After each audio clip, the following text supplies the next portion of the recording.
الحمد للہ رب العالمین والصلاة والسلام علی سید الانبیاء والمرسلین وعلی آلہ واصحابہ اجمعین اما بعد فاعوذ باللہ من الشیطان الرجیم بسم اللہ الرحمن الرحیم مولا صلی وسلم دائما ابدا علی حبیبک خیر الخلق کلہم بسم اللہ الرحمن الرحیم۔ معزز سامعین کرام، آج ہم بسم اللہ الرحمن الرحیم کے پڑھنے کے فوائد اور بسم اللہ الرحمن الرحیم کے فضائل قرآن و حدیث کی روشنی میں بیان کریں گے۔ شروع کرتے ہیں۔ بسم اللہ الرحمن الرحیم، اللہ کے نام سے شروع جو بہت مہربان اور نہایت رحم کرنے والا ہے۔ بسم اللہ کے چند نکات۔ بسم اللہ کے نکات دو قسم کے نکات ہیں۔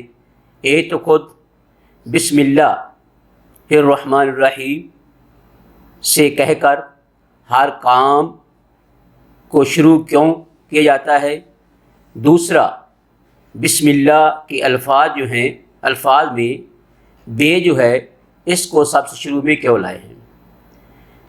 ہر کام کو بسم اللہ الرحمن الرحیم پڑھ کر شروع کرنا یہ حضور نبی کریم صلی اللہ تعالی علیہ وآلہ وسلم کی سنت بلکہ تمام انبیاء علیہ الصلوۃ والسلام کی سنت ہے۔ سب سے پہلے شروع میں حرف بے لائے ہیں۔ عالم ارواح میں جب اللہ تبارک و تعالی نے تمام انسانوں کی ارواح کو پیدا کیا، اس کے بعد اللہ تبارک و تعالی نے تمام ارواح سے یعنی آدم علیہ الصلوۃ والسلام سے لے کر قیامت تک جتنے انسان دنیا میں پیدا ہونے ہیں، تمام ارواح سے اللہ تبارک و تعالی نے اپنی ربوبیت کا وعدہ لیا۔ اللہ تعالی نے فرمایا الستو بربکم، کیا میں تمہارا رب نہیں ہوں؟ تو تمام ارواح نے با یک زبان ہو کر اس بات کا اقرار کیا، کہا قالوا بلا، کہ ہمارے رب تو ہمارا رب ہے۔ تو سب سے پہلے جو حرف انسان کی زبان سے نکلا وہ بے ہے، اس لیے بسم اللہ الرحمن الرحیم کے شروع میں بے لائی گئی ہے، تاکہ انسان جو ہی اللہ کا نام لے تو اسے ہو وعدہ، ہو عہد، ہو میثاق جو عالم ارواح میں اس نے اپنے رب سے کیا ہے اسے یاد آ جائے۔ اس لیے آقا علیہ الصلوۃ والسلام نے فرمایا کہ ہر بچہ جو ہے خواہ مسلمان کر پیدا ہوتا ہے یا کسی غیر مسلم کے دین فطرت یعنی دین اسلام پر پیدا ہوتا ہے۔ دوسرا یہ کہ مشرکین مکہ جب بھی اپنے کسی کام کو شروع کرتے تھے تو وہ بتوں کا نام لے کر شروع کرتے تھے، چنانچہ وہ کہا کرتے تھے یا پڑھا کرتے تھے بسم اللہ والعزیٰ۔ تو لہذا ضروری ہوا کہ مومن جب اپنے کام کی ابتدا کریں تو اللہ کے نام سے کریں، تاکہ ہر کام میں کافروں کی مخالفت ہو جائے۔ اس لیے ہم اپنے ہر کام کو اللہ کے نام سے شروع کرتے ہیں۔ دوسرا نقطہ یہ ہے جس کام کی ابتدا اچھی ہوتی ہے اس کی انتہا بھی اچھی ہوتی ہے۔ بچہ جب پیدا ہوتا ہے تو پیدا ہونے کے بعد سب سے پہلے اس کے کان میں اذان دی جاتی ہے، یعنی دائیں کان میں اذان دی جاتی ہے، بائیں کان میں اور دائیں کان میں اذان دی جاتی ہے اور بائیں کان میں تکبیر پڑھی جاتی ہے، تاکہ بچے کے کان میں سب سے پہلے جو آواز پہنچے وہ اللہ اس کے رسول صلی اللہ تعالی علیہ وآلہ وسلم کے نام کی پہنچے، تاکہ اس کی ابتدا اللہ کے نام پر ہو اور اس کی تمام زندگی باخیریت گزری۔ دیکھیں یہ روزمرہ کا مشاہدہ ہے کہ دکاندار جب اپنی دکان صبح کھولتا ہے اس کی کوشش ہوتی ہے کہ پہلی بکری جو ہے یعنی پہلا جو خریدار اس کی دکان پر آیا ہے اسے ادھار نہیں دیتا بلکہ نقد دیتا ہے، نقد پیسے مانگتا ہے تاکہ سارا دن تجارت کے لیے اچھا گزرے۔ اسی طرح مسلمان کو ضروری ہے کہ اپنے ہر کام کی ابتدا اللہ کے نام سے کرے تاکہ بخیر و خوبی انجام کو پہنچے۔ تیسرا نقطہ کہ جو بھی کچھ سرکاری مال ہوتا ہے، کچھ سرکاری چیز ہوتی ہے، اس پر گورنمنٹ کی طرف سے مہر لگا دی جاتی ہے تاکہ چور اس کو لیتے ہوئے خوف کرے، کیونکہ سرکاری مال کی چوری ایک قسم کی بغاوت ہے، ایک طرف کا جرم ہے۔ اسی طرح مسلمان کو چاہیے کہ اپنے ہر کام کے اول میں بسم اللہ پڑھے تاکہ بسم اللہ رب العالمین کی نشاندہی ہو جائے، اور شیطان جو چور ہے، شیطان جو انسان کا دشمن ہے، اس کام میں شریک نہ ہو سکے۔ حدیث پاک میں آتا ہے کہ جس کام کے اول میں بسم اللہ پڑھی جاتی ہے اس میں شیطان شریک نہیں ہوتا، اور بسم اللہ پڑھ لینے سے وہ کام شیطان سے محفوظ ہو جاتا ہے۔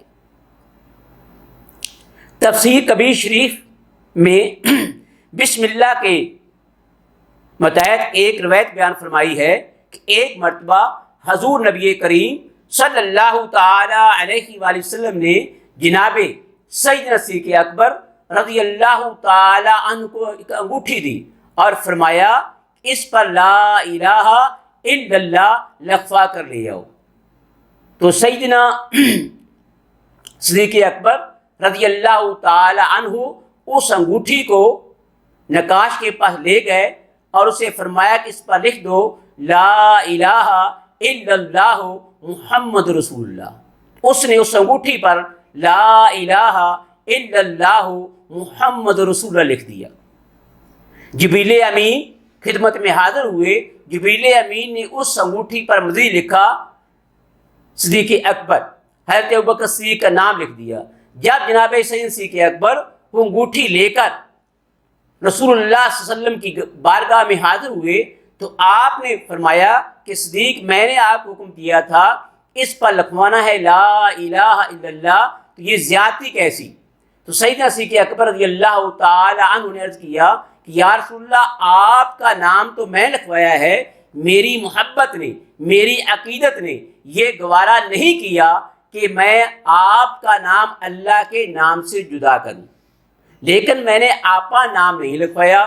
یہی بات ہو رہی تھی، جناب جبریل امین حاضر خدمت ہوئے، عرض کی کہ اللہ کے رسول جب صدیق کو یہ بات ناگوار گزری کہ آپ کا نام اللہ کے نام سے جدا ہو تو اللہ تعالیٰ نے مجھے حکم دیا کہ آپ صدیق کا نام لکھ دیں۔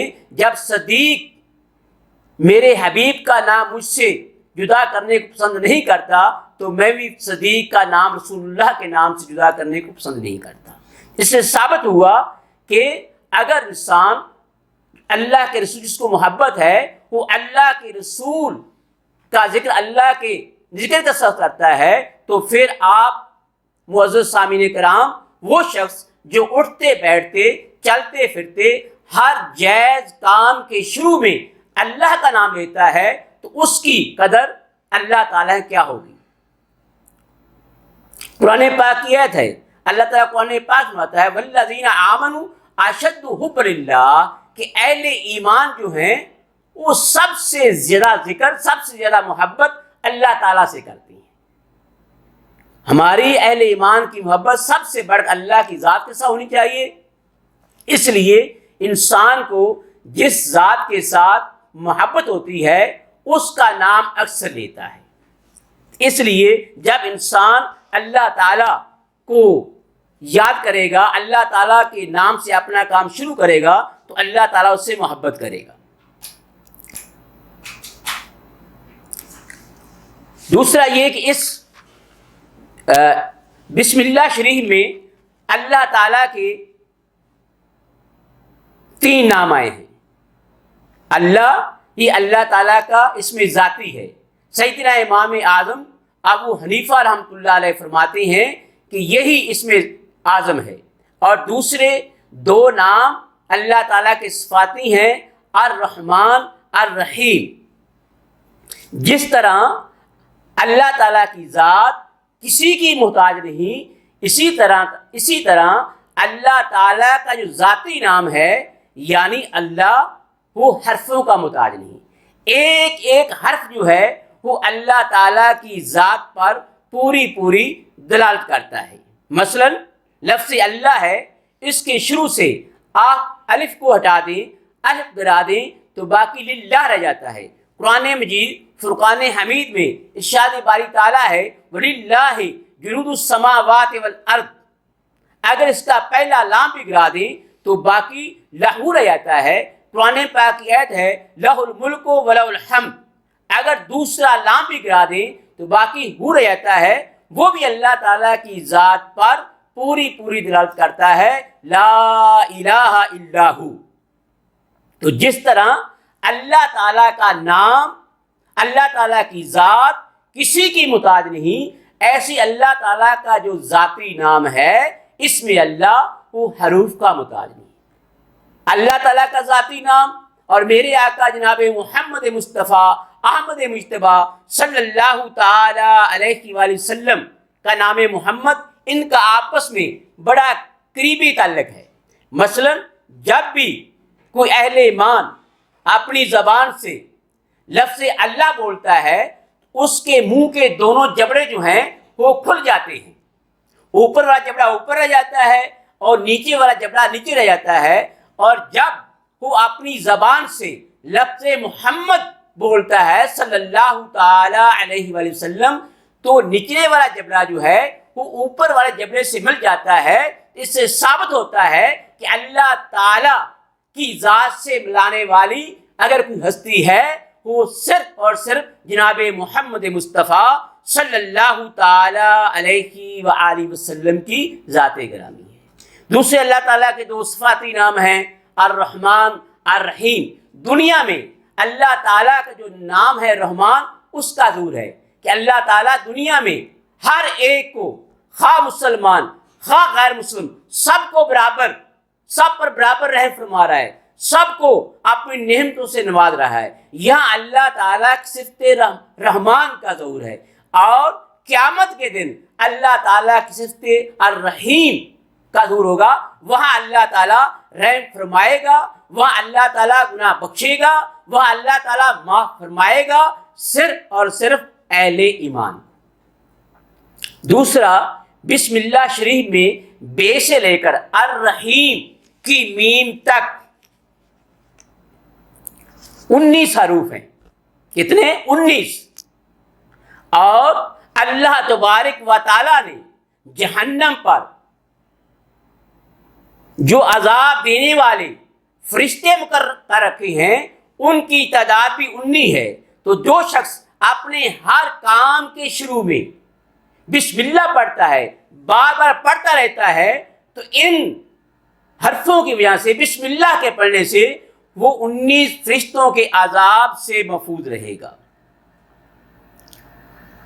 حضور نبی کریم صلی اللہ تعالی علیہ وآلہ وسلم جب معراج پر تشریف لے گئے تو آپ نے جنت کی سیر فرمائی، تو آپ نے ملاحظہ فرمایا کہ جنت میں نہریں جاری ہیں، ایک پانی کی ہے، دوسری دودھ کی ہے، تیسری شراب کی ہے، چوتھی شہد کی ہے۔ تو جبریل امین سے دریافت فرمایا کہ یہ نہریں کہاں سے آ رہی ہیں؟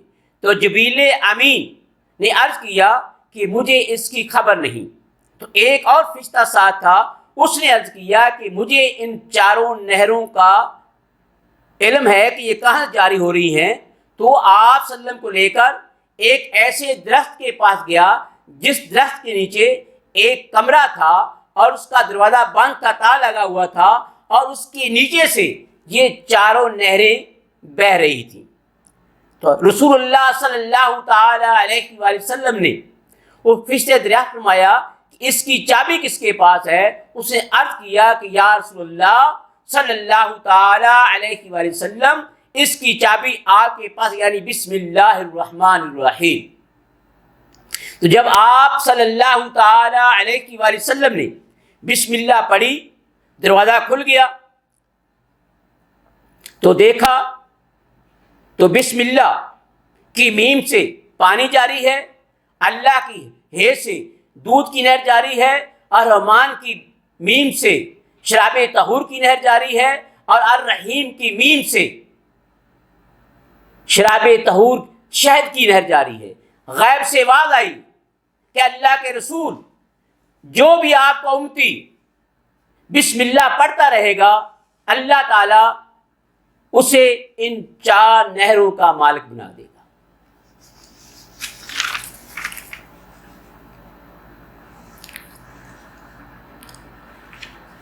بسم اللہ الرحمن الرحیم کے فضائل۔ معزز سامعین کرام، بسم اللہ الرحمن الرحیم کے بے شمار فائدے ہیں، جن میں سے ہم کچھ تھوڑے تفسیر کبیر اور تفسیر عزیزی وغیرہ سے نقل کرتے ہیں۔